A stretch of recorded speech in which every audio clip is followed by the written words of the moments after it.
Do birds suddenly appear every time you are near?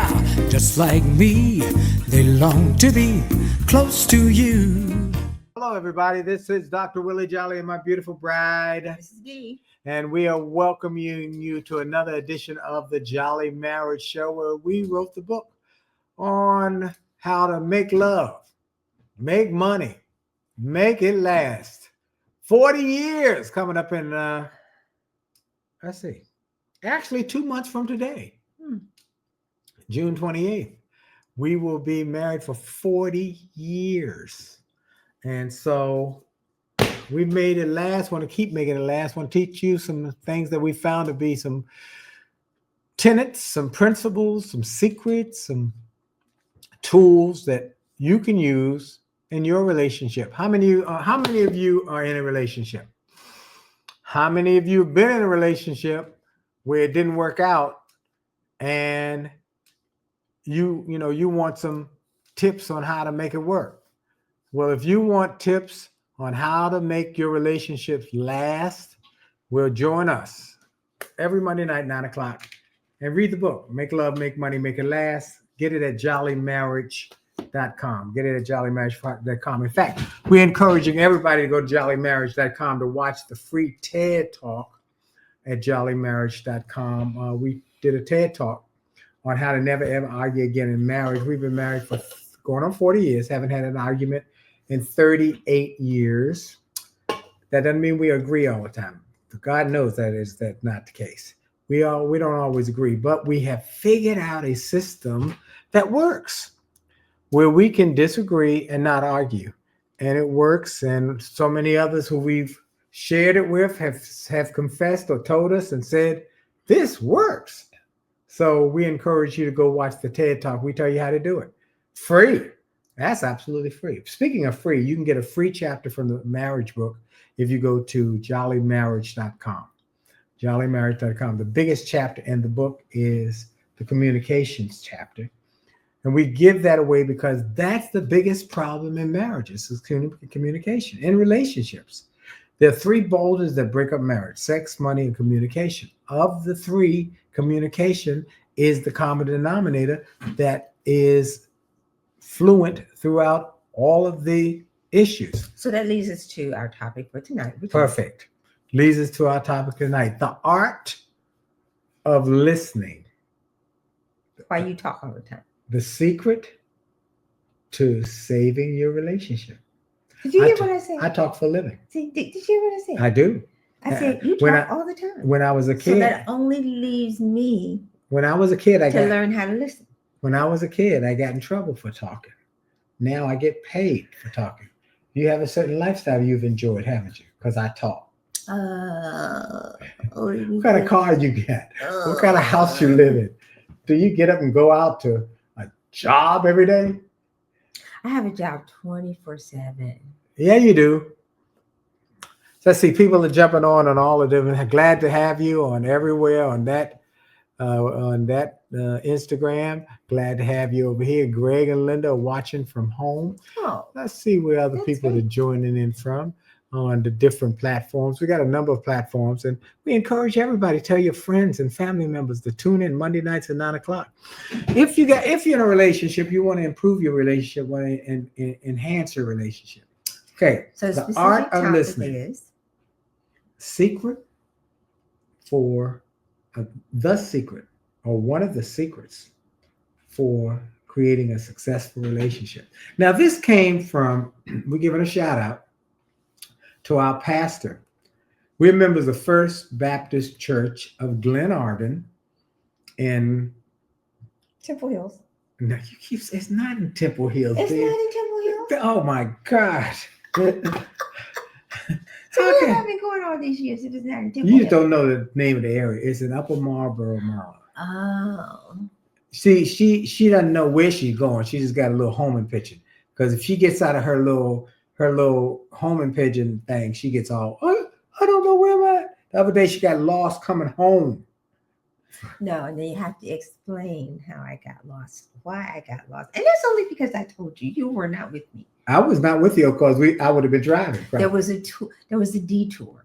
Oh, and you just ended the up. road was closed, and I had to take. And you couldn't figure out how to get home. And I couldn't not until I put in home On the GPS. Yes, sir. Bless your heart. Well, anyway, it's in First Baptist Church of Glenarden, is in Upper Marlboro, Maryland. It's a tremendous church, tremendous ministry, and a tremendous pastor. His name is John Kenneth Jenkins Sr. He's just quite a someone I have great respect for. Let me put it like that. Anyway, yesterday, let's see who's coming in. Michael. Oh, my man, Mike Burke. Hey, my man, Mike Burke in West Palm Beach. My man, we used to do radio together. Greg and Kazera, our pastor is getting a copy of your book from us to help him work with couples preparing for marriage. God bless you. Oh, that's a blessing. Oh, that's so great. Thank you. And we have so many churches now who get the workbook too. Okay, yes. Yeah. Who are churches who are getting the book to help with their marriage ministries. If you're in a church and you have a marriage ministry, everybody in the ministry needs to have a copy of this book. All the people coming through there. Make love, make money, make it last, because it's faith-based. Now, let's go on. My pastor yesterday, in his message, shared a tidbit that I said, D, we got to talk about that. He talked about how, hey, Gladys is on, hey, and you're back. We are back. Always traveling. Yes, and we were gone. Last Monday, was not live. It was Easter Monday. That's right. Okay, now we were actually home. We weren't traveling, but we had recorded it because we had to catch the guests while they were visiting us. Yes. And then we were working diligently last week trying to finish up my new book, getting it ready for publication. And we're under deadline. The book is entitled Rich is Good, Wealthy is Better. And we encourage everybody to go to richisgoodwealthyisbetter.com. Check out the book, pre-order it. Anyway, thank you, Gladys. We're glad that you are back. And we were not on live last week. We weren't away. We were just here working on this book. Anyway, so my pastor yesterday, John Kenneth Jenkins at First Baptist Church of Glenarden, did a message. And during the message, he spoke about a conversation he used to have with his wife. And he said when he and his wife years ago would disagree on something, and she would give him some thought that he didn't agree with, he said, that's the devil. He said, that's the devil talking through you. I don't agree with that. And he thought the devil is that's the devil. He said, but he went to a marriage class. And he said, in that marriage class, that's very profound that the pastor is willing to take classes like everybody else, grow like everybody else, develop, because that's one of the keys to great leaders. They're constantly developing and growing. We take classes, we read books. We're always trying to grow. Anyway, he said in that class, he was taught this technique. Rather than saying, you're wrong. You're wrong. That's the devil talking. You're wrong. He said, he learned to say to his wife, what? Really? And to listen to her part or her particular point of view. What? Wow. And he said, once he started listening, he realized that sometimes there was a different perspective of the same issue. And rather than being critical, that there was an opportunity to find some cooperative conversation. Or some common ground. And even if he didn't agree with it, it stopped the argument. Because you had an opportunity to hear her out, or when you listen,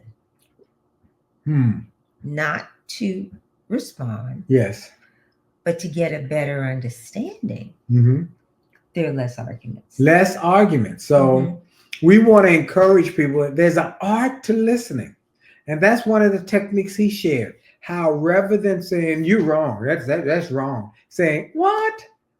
Really? Give me more. Let me hear your perspective. And listen with a mindset to say, maybe there's something in this that I can glean. That's the word you like to use, glean. He's saying that because those are a couple of words in my editing of his book that I use. He tends to use repetitive words, and my goal is to find another option. So she edits my books, and which is very hard. Yeah, it's hard because I write like I talk, and so a constant stream of information, of consciousness with no periods. Hey, it's like making up your bed. And why make up a bed? Why put a period in a great thought? Anyway, so how do we get? So what it was that made me say though to Dee, we should do a show on that about the art of listening. It's an art form. And it doesn't come easy. Sometimes you have to be taught how to listen. I don't think it comes easy to someone who talks for a living. I don't think it comes easy for anybody, Dee. So you throwing shade. It doesn't come easy for anybody, including you, Missy. Yeah, see? So yeah, you keep throwing shade about me talking for a living. Your lifestyle is very nice because I talk for a living. So anywho, but it's an art to listening. The willingness to not make a judgment call when someone is giving a perspective that you might not agree with, by listening to their perspective and say, what? Really? Okay, let's give them number one. Let's give some takeaways. Okay, all right, go ahead. As number one. What did you just say? I said it has an art form, and that you must be willing to listen, and there's an art to listening without responding. So one of the things you say is be fully present. Is that right? What does that mean? Yes. What does that mean? No distractions. So when your significant other, whomever, your partner, significant other, and you have to practice not doing anything else, but to pay attention. Pay attention to them. To be fully present. Fully present and listening to them. And listening also means, look, it's not just the hearing, but you also listen with your body and your eyes in terms of how you lean in. You lean in. We talk about that when we taught class at First Baptist. Leaning in. Communication skills. We talked communication skills. We lean in and say, "Tell me more." The leaning in, the body language. It's not just the words. Yeah. It's also the body language. Right. That says, "I'm paying attention to you." Yes. And the eye contact. Right. Right. Right. Okay. All right. So be fully present and doing that. Give you an undivided. Don't be doing this, huh? Looking over their head. Yeah. Okay. Listen. Or look at smirking and other things that people do. Yep. When they don't necessarily agree with what it is that you're saying. So a lot of us have to work on our faces. It's kind of like when I'm with, or my son says, "Mom, don't say that." I said, "I didn't say anything. Your face is talking." So you had to be conscious. Be careful of your facial expressions, because your face can say things that your mouth doesn't say, but everybody knows what it's saying. So be careful. And when you're listening, listen with an interest, a real sincere interest. Okay, so the next thing is paraphrasing what? How do you know? How would I know that you have listened to me? Unless you can tell you what you said to me or summarize what I said. Are you saying in X? Your own language? Right. Did you say X? Are you saying Y? Which is the questioning. Right. Well, we say LQC, and we do when we do our marriage seminars, as well as in our seminars when we have done for churches over the years. How LQC is listen, question, clarify. But particularly with marriages, listen, question is listen. I'm listening. Then I question: is this what you meant? And when they say yes or no, oh, you didn't mean that. Oh, I thought you meant.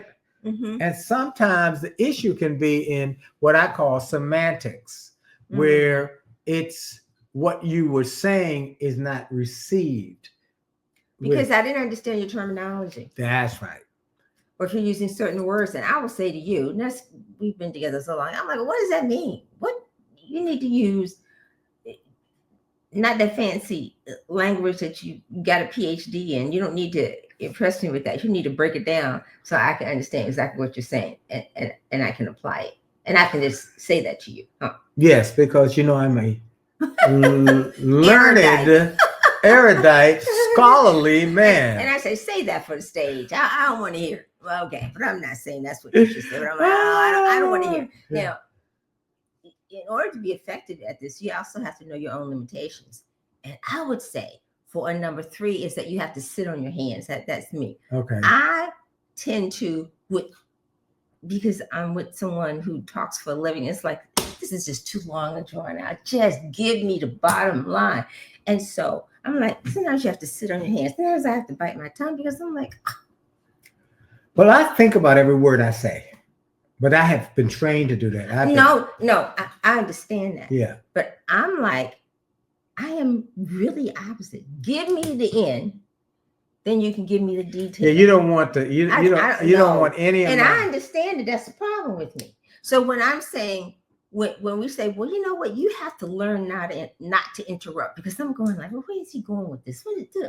I'm like, and sometimes she wants me to rush and get to the end. Right. So I'm saying, how do you not interrupt? If you have a visual, okay, I just gotta sit on my hands and maybe run back. Does that make stop? When you sit on your hands, is that a reminder to don't interrupt? Yes. Okay. So here's the key. Just, you got to have a technique to not interrupt them when they're talking and interject. Let them talk. Okay. Because I am impatient. Okay.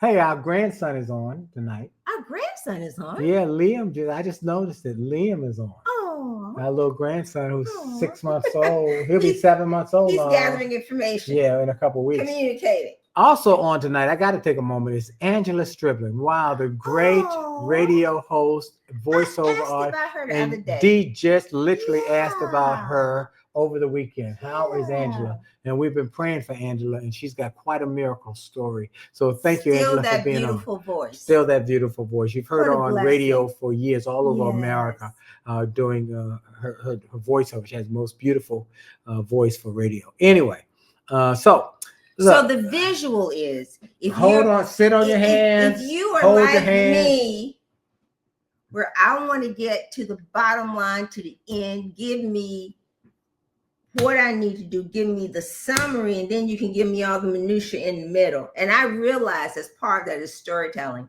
Then think, I got to sit on my hands. And let the person get it out. Okay, now. Right. So remember that the art of listening is that you focus on them. You're fully present. You're completely present. All right. That means you're not picking. And that's a very bad habit that we have now, because we're married to our phones. I might be married to you legally. Picking on our phone. Why are you talking to me? The phone. While I'm talking to you. What was that? I got my iPad. What? No. Focus. Be present. Fully present. And that is absolutely something which is learned. Yes, it is. The social media world has conditioned us to want them, to not be able to be without them for even a minute. Yeah, so it dings, it bongs, you gotta respond. No, you don't. You don't have to respond. You are focused on this person. So remember, this is when you disagree. One, you can disagree, but you don't have to say, you don't know what you're talking about. Or as my pastor said, he said, that's nothing but the devil. Don't do that. Just listen. He said it changed his life when he said, I'm going to listen. I learned how to listen better. I became more patient. And when she would say something I didn't agree, rather than saying, you're wrong, she said, oh, really? Tell me more. Mm-hmm. So that's it, folks. That's it. Let's go to validate their feelings. It doesn't mean you agree. To validate. I understand what you're saying.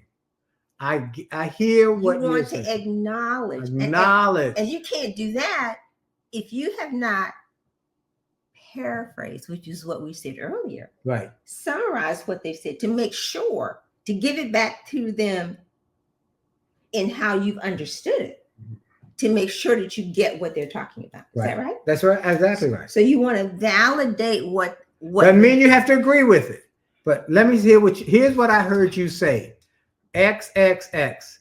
And then ask questions. So yes. Listen, question, so you can get clarity. Everybody remember LQC. Listen, then question. Did you say this? Did you ask that? Open-ended questions. Deeper conversation. I'll interject here. Yes. As we deal with questioning, many of us don't know how to ask questions. Most don't know how to ask questions. And I know that I didn't know how to ask questions. So I actually I was talking to somebody about that, and they were like, well, you're so good at being, I said, no, I'm not, out about networking. No, I'm not. I had to learn how to do that because I know I needed to improve, because it's easy for me to have been a bump on the log. Right. To go out, you're very, very social. I'm not. I'd rather be at home reading a book. Right.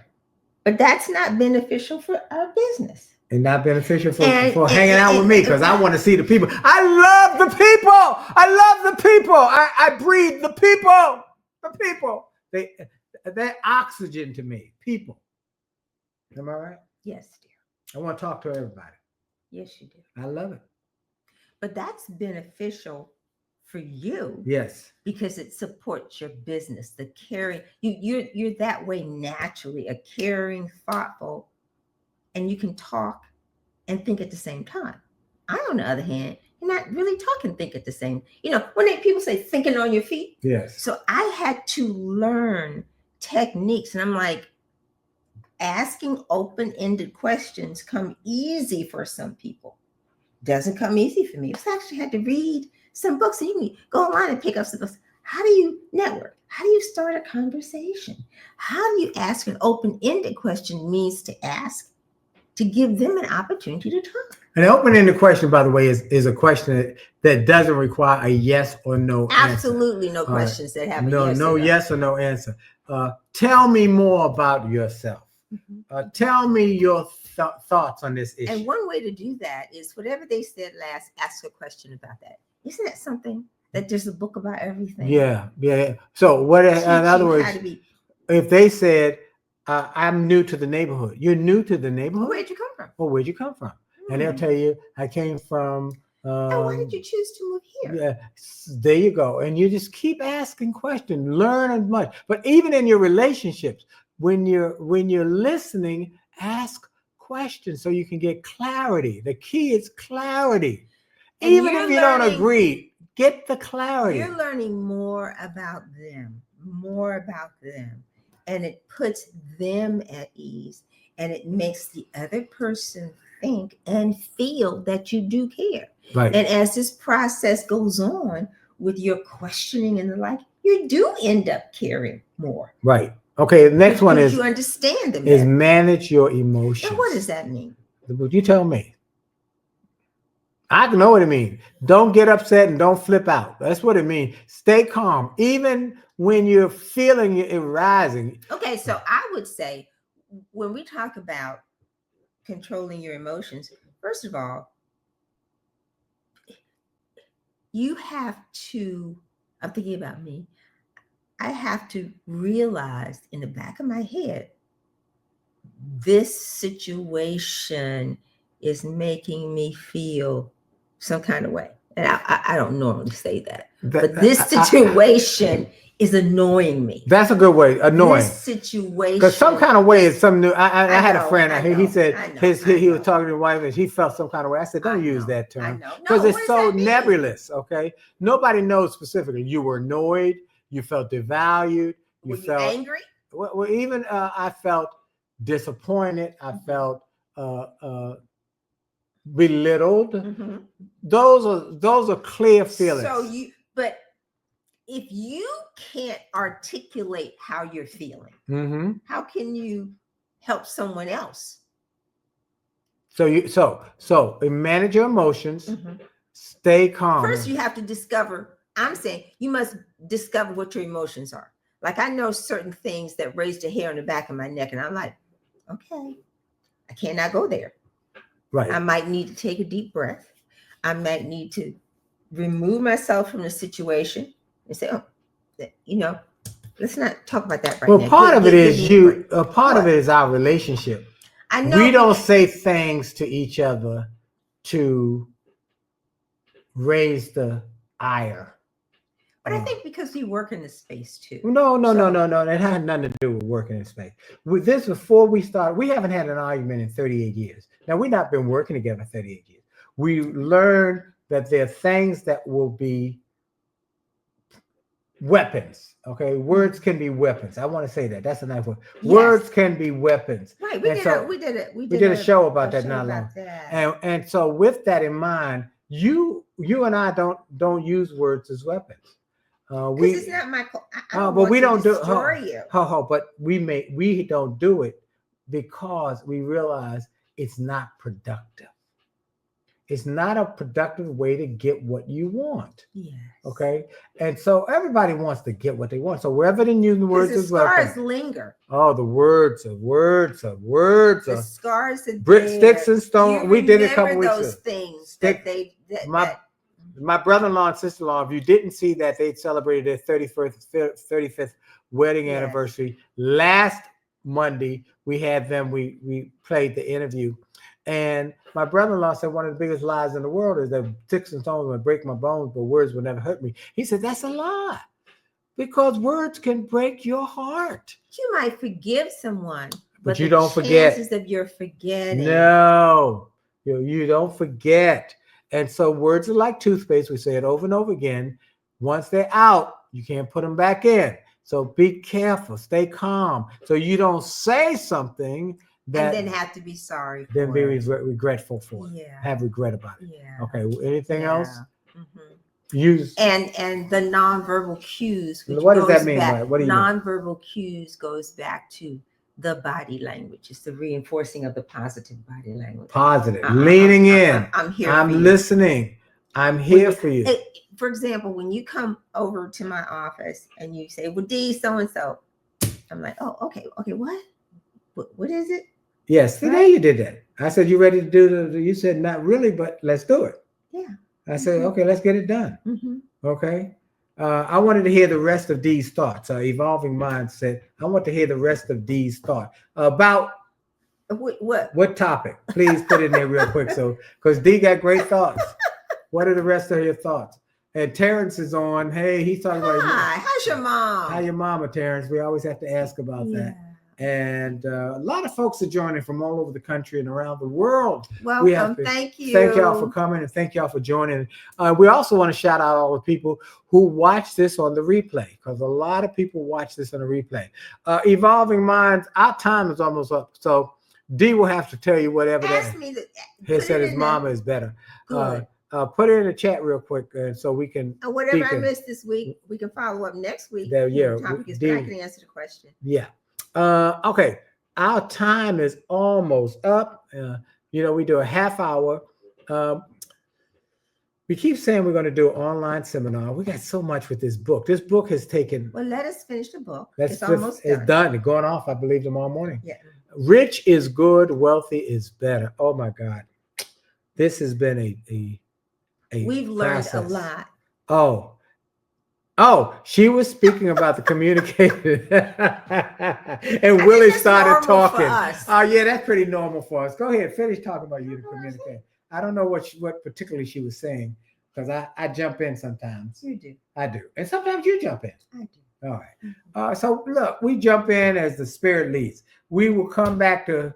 I think it was okay. Anyway, thank y'all all who've come. Michael Burke, thank you, my man. We used to do radio together. He's down in Florida. Angela Stribling, thank you for being. She's in. I'm so pleased, and we are keeping you in our prayers. Northern California. Making it happen. Yeah. And she had a real serious health challenge. She's an overcomer. Because she trusted God, and the Yes. prayers of the righteous availeth much. One lesson I want to say it while I got Angela on, because this is important. Folks, one of the keys that I've been telling people for years is that when you have a serious health challenge, many people make the mistake, in my estimation, of keeping it quiet. Keeping it to themselves. Keeping it, they're private. I don't want to know anybody. I don't want anybody to know. And that's a mistake. I truly believe that's a mistake. And let me tell you my frame of reference. I had a great friend named Keith Harrell, who wrote a book, Attitude is Everything, that became a global bestseller. And he was the workingest, most in demand speaker in America with the corporate audiences, doing 200 events a year. Well, one day he calls and says, could you take an event for me? My back is hurting. And he doesn't say anything other than that. And I said, sure. Dee and I did it because it was our 25th wedding anniversary. It was our wedding anniversary weekend. And after the program, we had to go from we were going to the honeymoon suite. We had to leave the honeymoon suite to go to take his event. And we had our 25th anniversary dinner was at 7-Eleven, getting a big bag of pretzels and a big gulp drink on our way to the airport. Anyway, I took a couple more dates for him. He never said anything other than my back is hurting.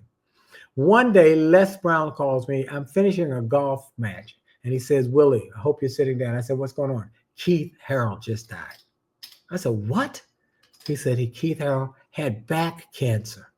I said, I talked to him numerous times over the last few months, he said. And he never told me because he was quiet. He was private. Versus Les Brown. 25 years ago, Les Brown got diagnosed when he was on radio. He did a show about prostate cancer. Said, I'm going to show y'all, it's no big deal, man. I'm going to get a checkup myself. He went and got a checkup, found out he had prostate cancer. The day he found out, he called me and said, Willie, I need you praying. And I need you to tell everybody who knows how to pray for me. That was 25 years ago. Les recently celebrated his 80th birthday. And he looks so youthful with the black hair. Yes. And the reason is because he was willing to ask for prayer. Yeah. The prayers of the righteous availeth much. So when you are in a fight, in a struggle, you got to get over your pride. Don't let your pride poison your prosperity or your life. Ask people who know how to get a prayer in. Pray for me. Pray for me. I'm struggling here. Oh, I got an issue. Everybody's going to have an issue sooner or later. And you might not need to know all. I don't need to know all the details, but you just say, pray for me. So when Angela got sick, it was a serious health issue. I mean, it could have taken her life. And the word got out. And we all called each other. And everybody said the same thing. Let's go to prayer. And I called Angela and we prayed on the phone. She's now back on the radio. Back doing her thing. We heard her voice the other day. Yeah. The prayers of the righteous avail much. When you're facing a health challenge, ask for prayer. Amen. All right. We out. Have a great week on purpose. This is Dr. Willie Jolley. This is Dee. And we'll see you next week. Positive words. Yes, positive words. Think before you respond. There you go. All right. Pray for each other. The parents said, pray for me each minute of the day. We out, folks. This is music that you're going to enjoy from my jazz album. Be blessed.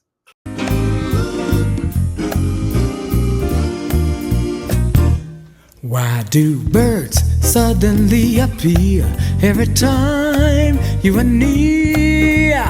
Just like me, they long to be close to you.